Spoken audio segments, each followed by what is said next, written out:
So this is the presentation that I'm going to give my students whenever we do this in class.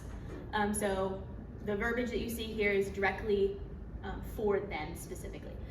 At this point in the year, they have already learned about the states of matter, they've already learned about phase changes, so all of the information that we're going into this is prior knowledge. So I'm basing it there so that we have we're narrowing down our scope of what we're doing. So coming into this, they are getting ready to start their project and be ready for their presentation. This first slide is their objective. I want them to be able to understand the methods of heat transfer in a semi-realistic construction simulation. So by the end of it, they should understand this process in particular. We're going to do a few little calculations if we have time, and they're going to construct a house. That is the main big project of this. So we have a couple of pictures of what they're going to be doing. This is a picture of their house that they're going to build, and then blueprints for the house so they kind of have an idea of where they're supposed to be headed. And then for their project, I tell them they can be in groups of 2 to 4. And then they're going to set up their own experiment. I'm going to give them little to no direction on this. They know that they have to come up with data that reveals ambient temperature of the outside versus ambient temperature of the inside of their house, and how the phase change material may or may not have affected that setup. They have to collect and analyze their data. They can do this in a spreadsheet, they can do this on paper, whatever floats their boat. They have to prepare a presentation, and then they're going to present. So this is the project outline I'm going to give them. Ideally, this is going to last about 8 days, but that depends on how long you want to give them to collect data and how long you want to give them to prepare their presentation. So the next few slides are going to talk about their presentation. So it's not to exceed 15 minutes for them. That includes questions. However, we always have ones that are going to bottom that level out, so it has to be at least 5 minutes of them actually presenting their information. They can do it a variety of different ways: video, slideshow, poster, or if they come up with a spectacular idea that is much better than what I had, they can get it approved and they can do that as well. And then we're going to grade using a rubric, and the next few slides that we see are going to go over what these different topics mean. So what is content, knowledge of the topic, what is the scientific methodology that we're going to be using, and how do we give a presentation.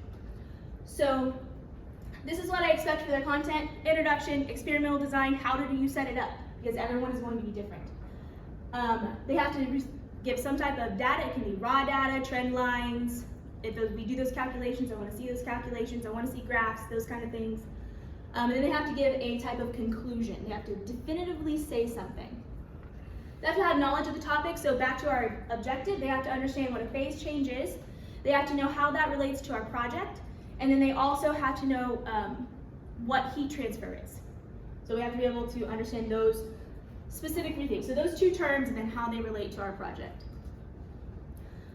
As with any scientific project, they have to identify their variables and controls. Like I said, I'm letting them have free range of how they're going to set this up. So they may have different variables, so they're not going to be able to lean on each other to figure out these variables. There'll be a little bit of that, but the design of the project is so that they have to come up with these on their own. They have to decide a specific question they're going to answer, and with that question, they have to come up with a hypothesis, and they have to state that hypothesis. And then they have to state whether it's supported or not supported. And in my class, I always let my students know that I always ask the question, is it okay if your hypothesis was not supported? Is that okay? Yes, that is awesome, because that means we learned something. Now we can go back, revise, and do something different. And then, what are the implications for what we're going to do next?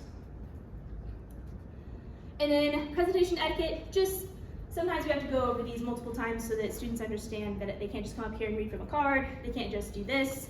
They have to go in a timely manner. Everybody has to speak. We can't start at the end and go to the middle and then go back to the end and back to the beginning. So it has to flow naturally. And then cited sources, I don't expect them to do MLA or APA or anything like that for this, but I do want them to have a URL so they understand the importance of giving other people credit. So we do that, and they have to use .gov or .edu because we don't like Wikipedia.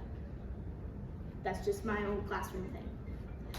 At this point, I would ask for questions for them. I will give them a handout of the PowerPoint that we just did, and then an outline of the project, as well as a rubric. So they'll have 2 different handouts, so they can reflect back and look at it and put it in their notebook so they can plan their project out appropriately.